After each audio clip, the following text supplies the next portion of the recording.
because like mainstream historians like to make everybody, or they like for everybody to believe that everyone in the world, just it was just common knowledge that the world was flat, and that's, in my opinion, not accurate whatsoever. So I I wanted to stop and kind of do that. If that's not the case, then it goes to it goes the other way, where this is all added in after the fact. You know what I mean? So that's one thing that I did want to bring up.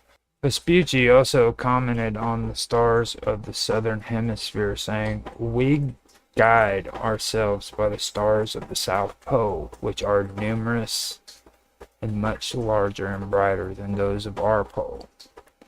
This statement has often led to confusion.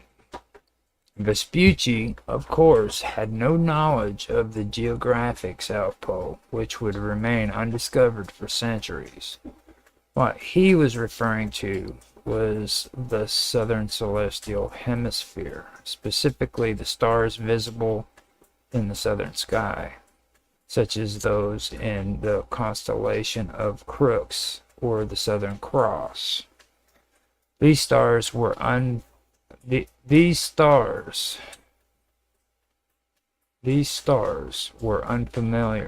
to Europeans, who were accustomed to navigating to Polaris in the north.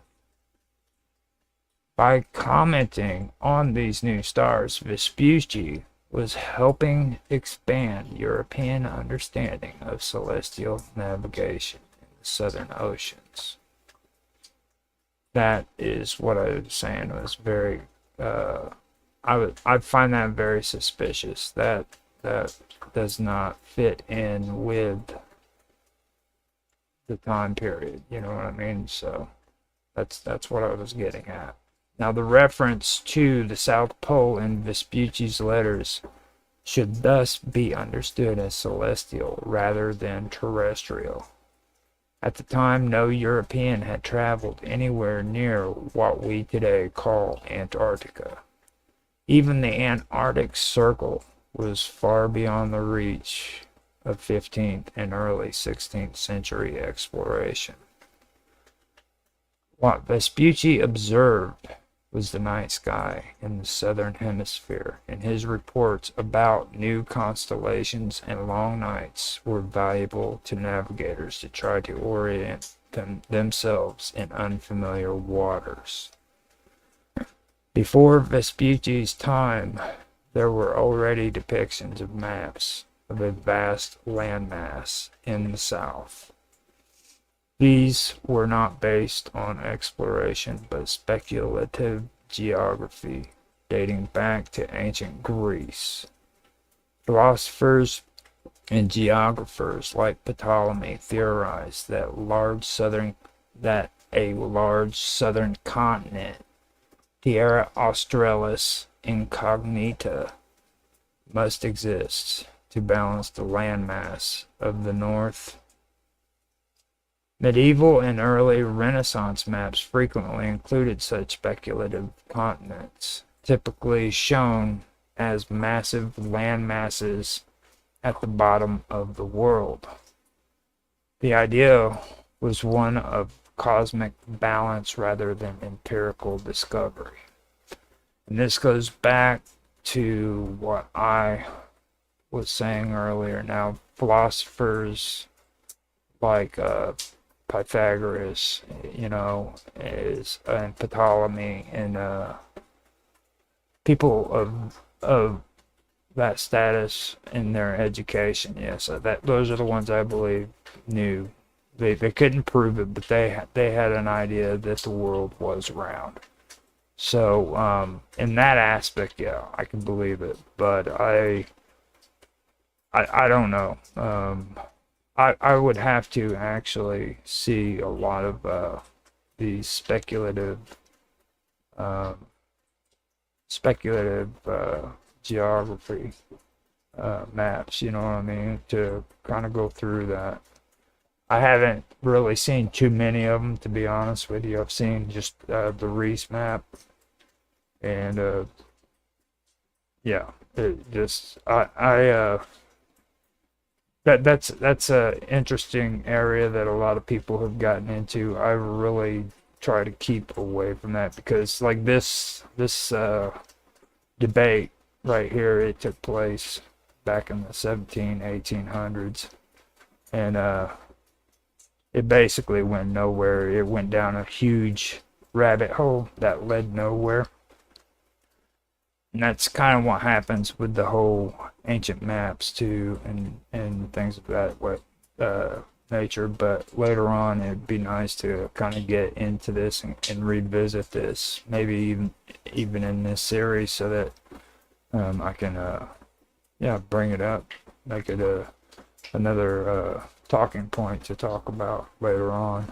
But yeah, it's a real it is really a real big rabbit hole that basically leads nowhere, but it's fun to explore.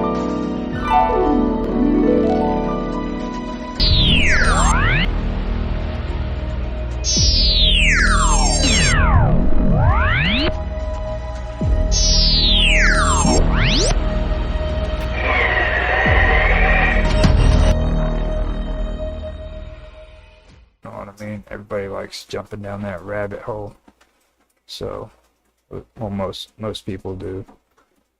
If nothing else, just for entertainment. You know what I mean? Now, Macrobian maps, based on the works of the 5th century philosopher Macrobius, divided the world into climatic zones and often included a large southern landmass in the uninhabitable southern frigid zone. These maps were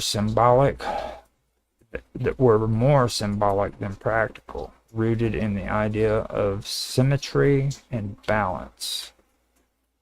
Now, when I hear the word balance, that's what really sticks out to me. Like, that goes back to, did everybody think that the world was really flat?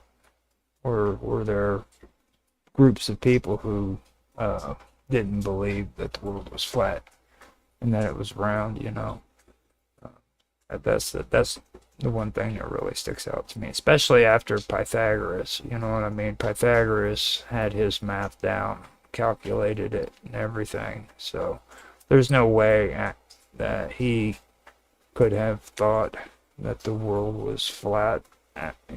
He actually tracked the shape of, or the movement of the sun and everything, and determined the rotation. So that was, to me, I don't see a man who would do that as being someone who believed the world was flat. Just saying. And even with Pythagoras, I've done research on him, and he's kind of like Jesus, you know. Everybody talks about Jesus. He may have not existed because there's really no proof that he existed.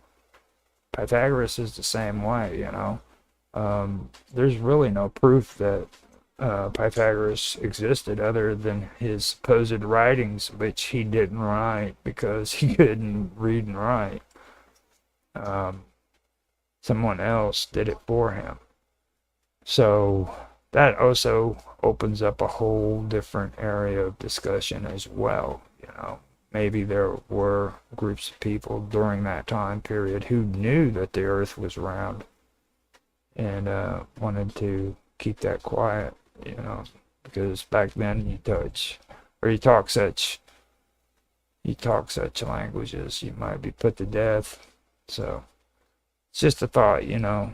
That's something that has always stuck out to me when I hear the word balance in this. It just, balance would have to do with a circular object that's rotating around the sun, wouldn't it? Water. Okay, let me shut up and go on. So later maps like the Martellus map from around 1490 also included speculative southern lands, as did Waldseemüller's own maps, which labored labeled southern regions as antipodes or other theoretical lands. The idea that the southern part of the world was home to a vast unknown continent persisted for centuries, even after Vespucci's observations of the southern stars and extended coastlines. No one in Europe had any direct knowledge of the true southern polar region.